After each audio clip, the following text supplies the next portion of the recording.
wow, what do you know? It's time for the Pocket Knife Show. Hey, it's Mike on the mic again for another episode of the Pocket Knife Podcast.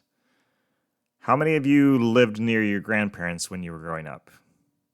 I did not live near mine except for a year or maybe two when I was in second or third grade. The rest of my childhood was spent hundreds of miles from them. This made visits from Grandpa and Grandma a big deal. I remember more than once kneeling with my siblings on our living room couch, watching out the window for their car to pull up to the curb. When they rolled to a stop out front, we all screamed, "They're here!" We were in the yard, sprinting toward their car before they opened their doors. We could hardly wait to say hello and get hugged and carry suitcases and show them our toys and eat with them and crank homemade ice cream.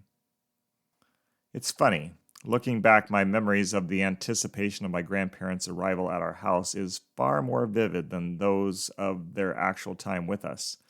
I don't remember details at all about the day-to-day stuff of those weeks, but I can clearly picture myself and my brothers and sister, noses to the window, watching for one car to make the turn onto our street. I don't know if you who lived a block or two from your parents' parents can grasp how excited we get. Arrival day was like Christmas morning, and our birthdays and the last day of school all rolled into one. It was bursting with energy greater than the sun's. I suppose that's an exaggeration, but only a slight one. We were pretty excited. Absence makes the heart grow fonder. I think it's true, at least to some extent, don't you? At some point, however, if you and I aren't careful, out of sight, out of mind can kick in. Love can grow cold if we're not watchful. I mean, honestly, if Grandpa and Grandma were late by an hour or two, they might have arrived at a time when we weren't alert to their coming and only been mobbed when the doorbell rang. If they were days late, we might have forgotten altogether they were coming. It's possible, I suppose. Watchfulness and forgetfulness. You've probably experienced both in regards to the hope of Jesus' return. You know, if you've been around the Bible or the church for more than a few years, that Jesus said he'd be back, but you're busy with life, and when was the last time you looked at the sky in the east and thought, today could be the day? I'm guessing it might have been a day or two or three since you consciously considered Christ's coming. I don't think about it all the time. Recently, thoughts of the end were triggered unexpectedly when I clicked my way over to one of my favorite websites, nationaltoday.com. It turns out that May 21st is mockingly celebrated annually as the end of the world.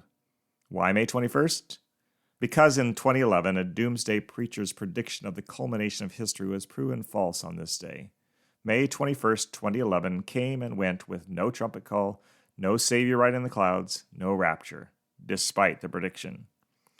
Even before this, though, I was thinking about the things that are predicted to come. The discovery of the wacky end-of-the-world holiday and the accompanying rapture parties came in the middle of lots of thinking about last things. In Luke 12, starting about verse 35, Jesus speaks mostly of waiting and watching and what his followers are to do while they wait and watch. Jesus starts with a parable about servants awaiting the return of their master who's gone to a wedding banquet. They know he'll be back, but they don't know when, so they watch. Here's what verses 35 to 38 say. Be dressed ready for service and keep your lamps burning, like servants waiting for their master to return from a wedding banquet, so that when he comes and knocks, they can immediately open the door for him. It will be good for those servants whose master finds them watching when he comes. Truly, I tell you, he will dress himself to serve, will have them recline at the table, and will come and wait on them. It will be good for those servants whose master finds them ready, even if he comes in the middle of the night or toward daybreak. On a scale of 1 to 10, if you're using this parable as a gauge for the importance of watchfulness concerning the return of Jesus, what's your score? 1 to 10.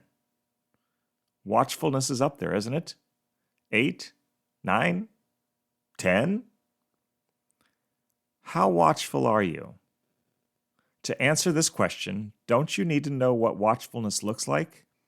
Does this parable answer the what it looks like question? Maybe, kinda, sorta.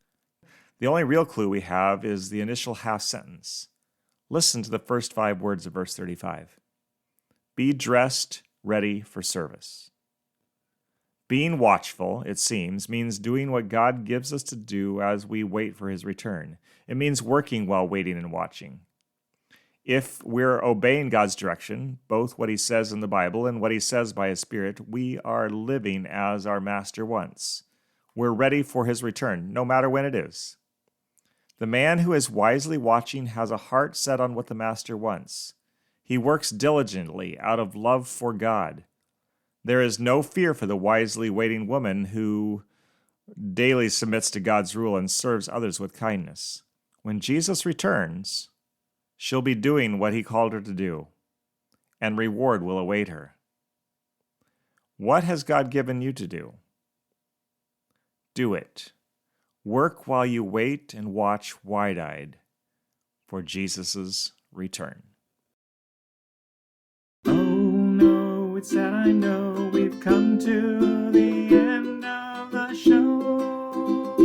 See you next time.